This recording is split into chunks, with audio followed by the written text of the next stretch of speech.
This week on LatterDay News, hand-sewn masks for Mozambique. President Trump welcomes the church to the White House, and BYU Hawaii's new president. But first, the headlines. Ladies and gentlemen, the President of the United States. President Trump invites the church to the White House for the National Day of Prayer. Debbie Marriott Harrison from the church's Public Affairs Office in D.C.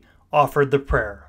Elder Holland welcomed native Hawaiian Keone Kaui as BYU Hawaii's 11th president. I have found that when people from different backgrounds unite in single purpose, wonderful things happen.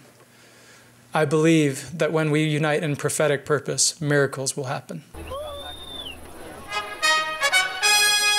The Hill Cumorah pageant will be canceled this year due to the pandemic.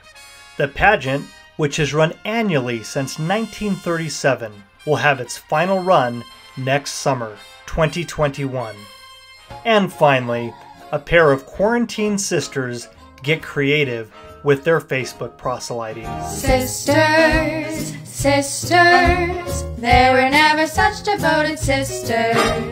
Call us and we'll bring you all close to God, although people sometimes think we're odd. And that's the headlines. More limited-use temples open. That doubles the current number, bringing the total to 34. The new temples include Denmark, Taiwan, Korea, and 14 other United States temples. Taylorsville, Utah temple workers show up with face masks. The masks are not for COVID, but for removing hazardous material from an old meeting house that will be leveled to make room for the temple. And crews begin to remove trees to lay the driveway for the Richmond, Virginia temple.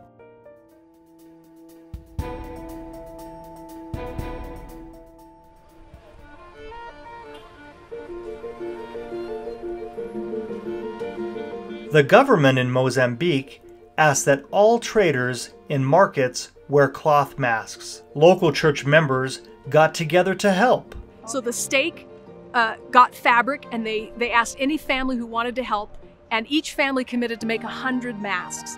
So they had a short amount of time, but what is interesting about this story is they don't have sewing machines. So they made 100 masks per family by hand, sewing them by hand.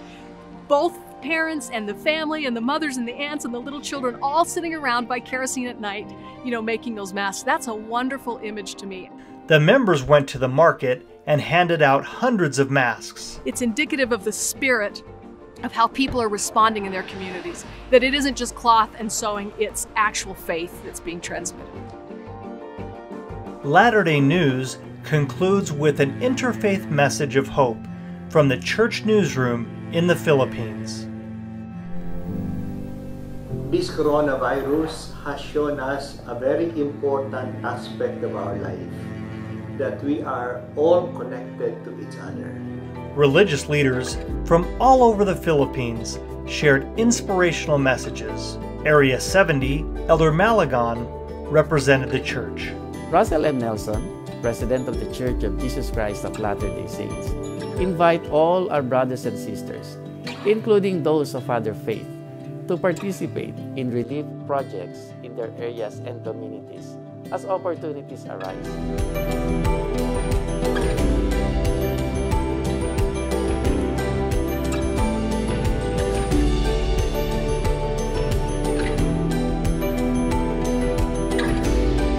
We pray that these unique challenges may pass in due time.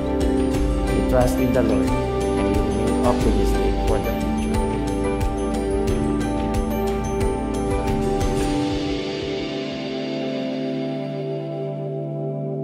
Come back every Friday for more LatterDay News.